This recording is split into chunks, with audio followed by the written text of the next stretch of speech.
Hello everyone, Kevin Brooker here with EZG Manufacturing. I'm the parts manager here at EZG. Today we're going to go through the parts portal where you can look up your parts online and actually order them online as well.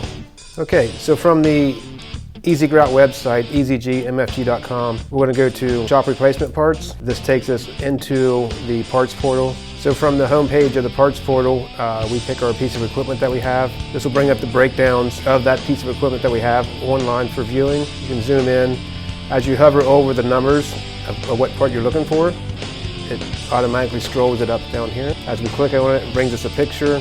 Here's our cost, quantity per machine, our part number here, and we can add it to the cart right here. Another way to look up the parts is by part number. If you know what your part number is, you can simply type it in here, and it brings it up here. And if you hover over this search bar and click on it, it tells you every parts diagram that part is used in, and you can go directly to that diagram for your piece of equipment. And since we have that number selected, it automatically highlights it for us and brings it up down in the description page. From the home page here, we can look it up by part number, or we can look it up by description. So if we know that we're looking for a seal, for instance, hit the search, and this brings us any part description that has seal in it.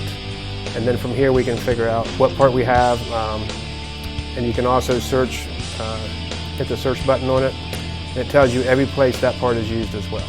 And as we get to that parts breakdown, it's got that seal automatically highlighted, gives us a part number, our price, quantity, and we can add it to the cart. Once we have our items in the cart and we're ready for checkout, just click on the cart. We can adjust our quantity if we need more than one. Once we have all of our parts in the cart that we want, we just go to the cart for checkout.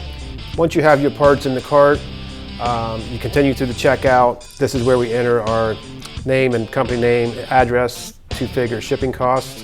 And once we have that information, it's entered with shipping costs, then it will actually figure the freight. And from there, you can just add your credit card and the parts order will be processed. Thanks for watching the video today. Hopefully it was helpful. If you got any questions or need more assistance, just contact the EZG sales team, and we hope to hear from you soon.